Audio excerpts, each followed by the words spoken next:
नमस्कार, the legal Indian के इस एपिसोड में आप सारे लोगों का फिर से स्वागत है। दोस्तों, हम जानते हैं कि माननीय सर्वोच्च न्यायालय इस देश की सबसे बड़ी अदालत है और उसके बाद हाई कोर्ट्स और उसके बाद डिस्ट्रिक्ट कोर्ट, तमाम तरीके की अदालतें होती है।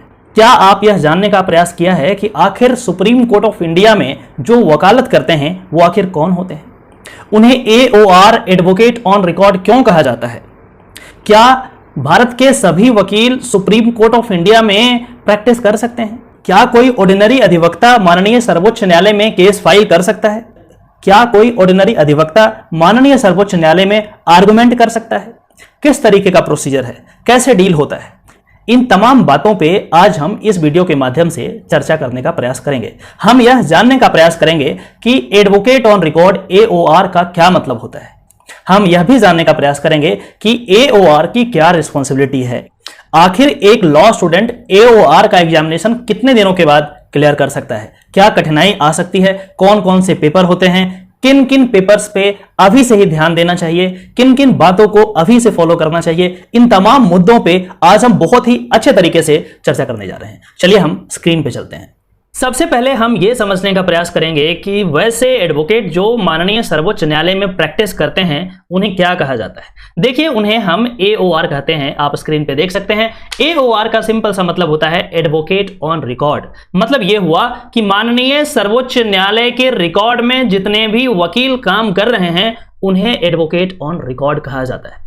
जब भी हम एडवोकेट ऑन रिकॉर्ड की बात करते हैं तो हमारे पास दो और इसी तरीके के टर्म्स आते हैं। पहला तो है एडवोकेट, दूसरा है सीनियर एडवोकेट और तीसरा है एडवोकेट ऑन रिकॉर्ड। हम तीनों में सबसे पहले अंतर समझने का प्रयास करेंगे कि आखिर तीनों एक दूसरे से कैसे डिफरेंट है। चलिए हम शुरू करते हैं। एडवोकेट कौन होते हैं? An advocate is a lawyer who possesses a law degree, मतलब आपका जो LLB की डिग्री होती है वो होनी चाहिए, and is registered and enrolled with respective state bar council as per the Advocate Act 1961। हमारे पास जो एडवोकेट्स एक्ट है उसके अंतर्गत जो भी लॉयर हैं वो रजिस्टर्ड हैं, यदि उनको लाइसेंस मिला हुआ है उनको हम एडवोकेट कहते हैं। और फिर अब हम देखते हैं कि आखिर सीनियर एडवोकेट किसे कहते हैं। सीनियर एडवोकेट का मतलब हुआ an advocate who has been designated as senior either by the supreme और high court if in its opinion he is worthy of designation on the basis of standing at bar, special knowledge और experience in law। यदि किसी particular अधिवक्ता को एक special knowledge है, experience in law है, ज्यादा प्रैक्टिस है, कुछ इस तरीके की बातें होती है और अपने आप को वो डिस्टिंग्विश करते हैं कि हाँ हमारे पास काफी काबिलियत है, तो उन्हें हम क्या करते हैं? सीनियर एडवोकेट का दर्जा दे देते हैं। उन्हें माननीय सर्वोच्च न्यायालय या माननीय उच्च न्यायालय, सुप्रीम कोर्ट ऑफ इंडिया या फिर हाई कोर्ट ऑफ इंडिया उन्हें क्या करता है? उन्हें डिजिग्नेट करता है सीनियर एडवोकेट से, और उसके बाद जो है वो सीनियर एडवोकेट कहलाते हैं। आगे हम चर्चा करेंगे कि सीनियर एडवोकेट और एडवोकेट में क्या डिफरेंस होता है, किस तरीके की ड्यूटीज होती है सीनियर एडवोकेट पे, हम इस पे चर्चा करने वाले हैं। आप धैर्य रखिए। उसके बाद जो आखिरी टर्म है AOR, जिस पे हम आज बात करने की कोशिश कर रहे हैं। AOR an advocate who files वकालतनामा in the supreme court, a case cannot be filed in the supreme court without an AOR। ठीक है, अब हम AOR को समझते हैं। AOR कहता है जो एडवोकेट ऑन रिकॉर्ड जो सुप्रीम कोर्ट में होंगे वही सिर्फ फाइल कर सकते हैं केस को सुप्रीम कोर्ट ऑफ इंडिया में। मतलब यह हुआ कि वैसे वकील जो माननीय सर्वोच्च न्यायालय में केस को फाइल कर सकते हैं वो सिर्फ और सिर्फ एडवोकेट ऑन रिकॉर्ड ही होंगे, कोई दूसरा व्यक्ति इसे फाइल नहीं कर सकता। मतलब यह हुआ कि मान के चलिए आपका केस यदि पटना हाईकोर्ट से supreme court of India appeal में आया है और आप जो हैं एक वकील हैं पटना हाईकोर्ट के, तो आप जो है जब केस यहां फाइल करेंगे तो आप किसी ना किसी एडवोकेट ऑन रिकॉर्ड के थ्रू ही फाइल कर सकते हैं, खुद से फाइल नहीं कर सकते हैं। चलिए हम इस पे विस्तार रूप से चर्चा करेंगे।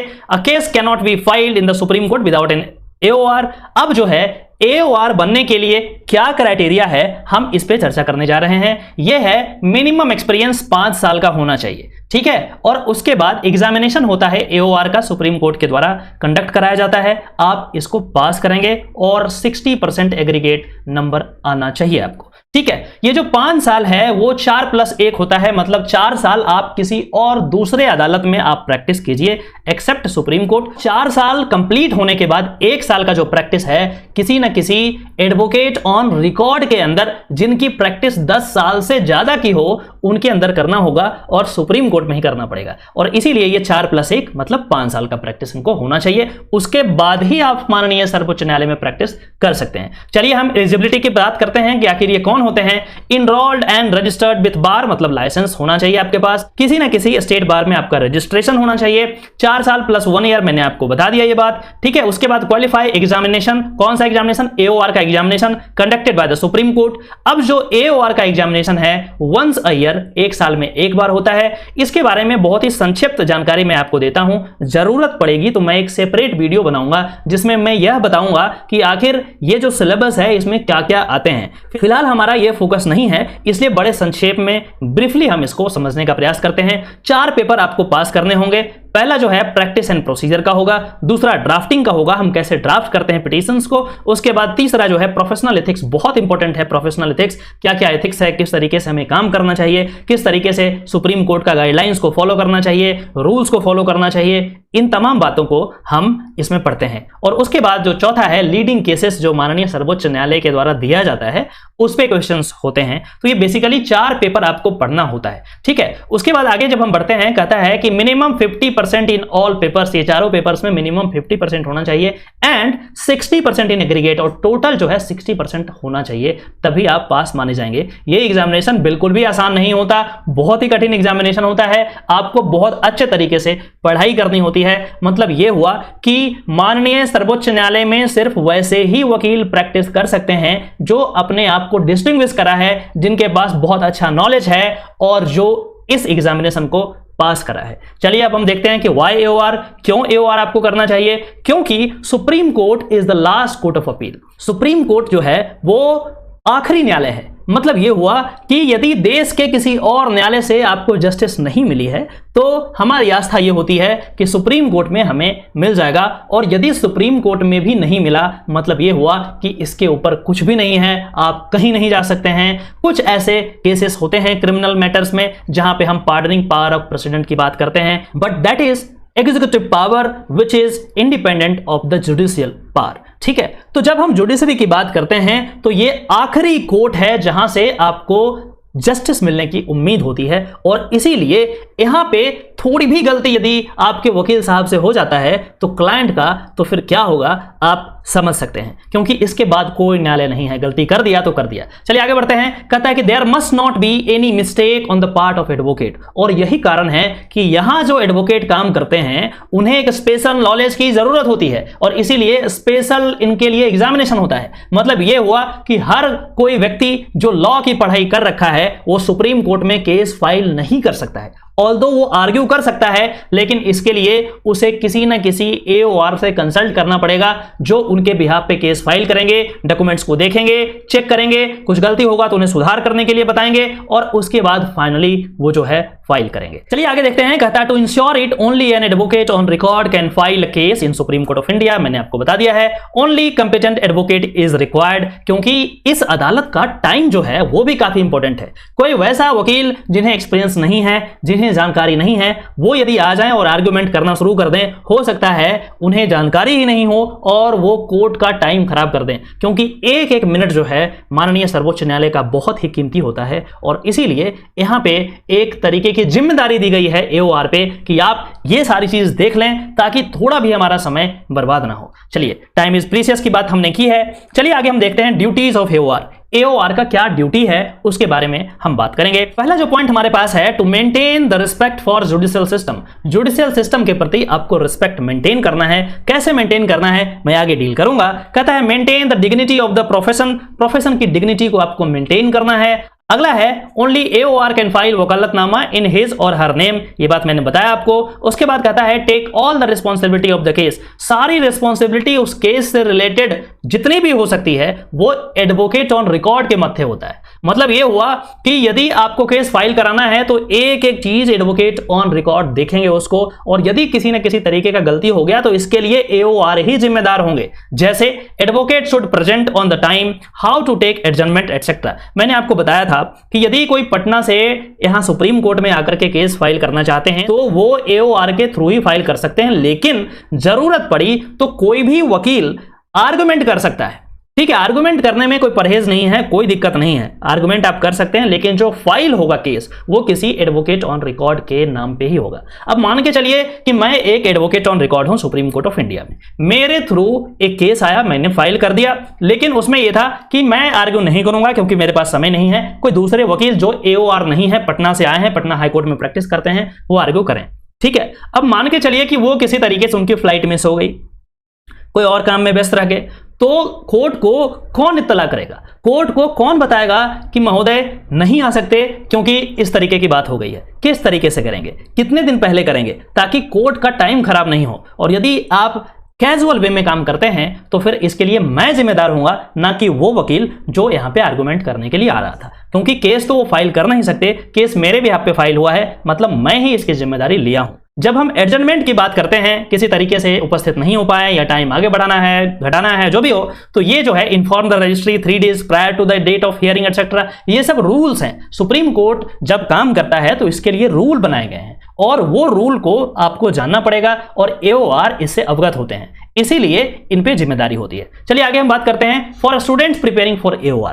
AOR के लिए जो स्टूडेंट प्रिपेयर कर रहे हैं उनके लिए कुछ इंपॉर्टेंट चीजें हैं। Read all judgements passed by the supreme court. मान के चलिए कि अभी आप फर्स्ट ईयर में हैं, या फिर मान के चलिए कि अभी आप एस्पिरेंट्स हैं, आप लॉ एंट्रेंस एग्जामिनेशन की प्रिपरेशन कर रहे हैं। जैसे ही आप लॉ में एडमिशन ले लें, उसी दिन से आपको क्या करना है, जो इंपॉर्टेंट जजमेंट हैं माननीय सर्वोच्च न्यायालय के, उसको पढ़ने का आदत डालिए ताकि आगे आपको काम है। Read all the judgements passed by the supreme court. उसके बाद है LLB degree is enough. LLB degree जो है वो मस्ट है और इनफ है, no need for LLM। LLM की रिक्वायरमेंट नहीं होती है, LLM is not a professional degree but LLB is. ठीक है, आगे है keep visiting supreme court website for updates. Supreme court के वेबसाइट को आप देखते रहिए, उसमें कुछ जो भी अपडेट्स आते हैं उस पर आप ध्यान रखिए। कहते हैं कि being AOR is a great responsibility, बहुत बड़ी रिस्पॉन्सिबिलिटी होती है आपके पास जब आप AOR बनते हैं। For any mistake in the case AOR shall be responsible. Read legal news and analysis आपको करना होगा, और ड्यूरिंग द कोर्स, मतलब पूरे 3 साल जब फर्स्ट, सेकंड और थर्ड ईयर आप कंप्लीट करेंगे और यदि ये तमाम चीज करेंगे तो लास्ट में आपको बहुत फायदा होने वाला है और आराम से आप वकालत में अच्छा कर सकते हैं। चलिए अब हम बात करते हैं कि आखिर सीनियर एडवोकेट कौन होते हैं। मैंने इस लेक्चर के शुरुआत में यह बताया था कि एडवोकेट और सीनियर एडवोकेट में अंतर होता है। एडवोकेट मतलब जो इनरोल्ड हैं, जिनको लाइसेंस मिल गया है, एडवोकेट्स एक्ट के अकॉर्डिंग उन्हें एडवोकेट्स कहते हैं। लेकिन सीनियर एडवोकेट मतलब यह हुआ कि जो माननीय सर्वोच्च न्यायालय या माननीय उच्च न्यायालय से जिनको डिजिग्नेट करा जाता है, क्योंकि उन्हें माना जाता है स्पेशल नॉलेज है इनके पास, ठीक है, तो उनको हम सीनियर एडवोकेट कहते हैं। यदि आप section 16 of the advocates act 1961 देखेंगे तो वहां पे सीनियर एंड अदर एडवोकेट्स के बारे में आपको देखने को मिल जाएगा। इसी से रिलेटेड मैं कुछ इंपॉर्टेंट लाइंस को आपके सामने प्रस्तुत कर रहा हूं। कहता है कि there shall be 2 classes of advocates, namely senior advocates and other advocates. ठीक है, एक क्या हो गया, सीनियर एडवोकेट, और दूसरा क्या हो गया, अदर एडवोकेट्स। ठीक है, अगला है एन एडवोकेट में with his consent be designated as senior advocate if the Supreme Court or High Court is of the opinion that by virtue of his ability, standing at the bar or special knowledge or experience in law, he is deserving of such distinction। यदि माननीय supreme court को और high court को ऐसा लगता है कि कोई अधिवक्ता के पास स्पेशल नॉलेज है, एक्सपीरियंस इन लॉ है, स्टैंडिंग एट बार में काफी अच्छा इनका रेपुटेशन रहा है, अच्छी अलग तरीके की एबिलिटी है, तो उन्हें डिजर्विंग कैंडिडेट माना जाएगा और उसके बाद उन्हें यह डिजिग्नेशन दिया जा सकता है। तो यहां पे जो इंपॉर्टेंट क्वेश्चन ये बनता है कि जो सीनियर एडवोकेट हैं वो किसके द्वारा बनाए जा सकते हैं, सुप्रीम कोर्ट के द्वारा या फिर हाई कोर्ट के द्वारा डिजिग्नेट करे जा सकते हैं। चलिए आगे हम बात करते हैं। A senior advocate can not file a vakalatnama on his her name. जब वो सीनियर एडवोकेट बन जाते हैं तो अपने नाम पे वकालतनामा नहीं फाइल कर सकते हैं। मतलब कौन फाइल करेगा? यदि सुप्रीम कोर्ट की बात करें तो सिर्फ AOR जो है वही फाइल करेंगे। सीनियर एडवोकेट हैं तो आपके नाम पे वकालतनामा नहीं फाइल होगा, लेकिन आप जो है बड़े बड़े मैटर में आर्ग्यू कर सकते हैं। यदि आप किसी केस में प्रेजेंट करते हैं तो आपको पहले सुना जाएगा क्योंकि आप सीनियर एडवोकेट हैं। इस तरीके की यहां पे बात की जाती है। वकालतनामा नहीं फाइल कर सकते क्योंकि आपको एक बड़ा दर्जा दे दिया गया है और यही कारण है कि आप वकालतनामा फाइल नहीं कर सकते। दूसरे के नाम पे फाइल होगा, लेकिन आप आर्ग्यू जरूर कर सकते हैं। बड़े बड़े केसेस में आप देखेंगे कि सीनियर एडवोकेट्स को बुलाया जाता है, उन्हें आर्ग्यू करने के लिए कहा जाता है और इनका पैसा भी काफी ज्यादा चार्ज करते हैं। तो फाइनली मैंने आपको बता दिया है कि जब हम सुप्रीम कोर्ट में जाते हैं, यदि सीनियर एडवोकेट यदि जाएंगे तो भी थ्रू AOR ही वो फाइल कराएंगे। यदि लोकल एडवोकेट जाएंगे तो भी यदि केस फाइल कराना है तो थ्रू AOR ही होगा। इन्हीं का जो है वकालतनामा लगेगा। इनका वकालतनामा नहीं लग सकता क्योंकि ये सीनियर एडवोकेट हैं। इनका वकालतनामा इसलिए नहीं लग सकता क्योंकि यह AOR नहीं है। तो इस तरीके से आज हम इस छोटे से लेक्चर में यह समझने का प्रयास किए हैं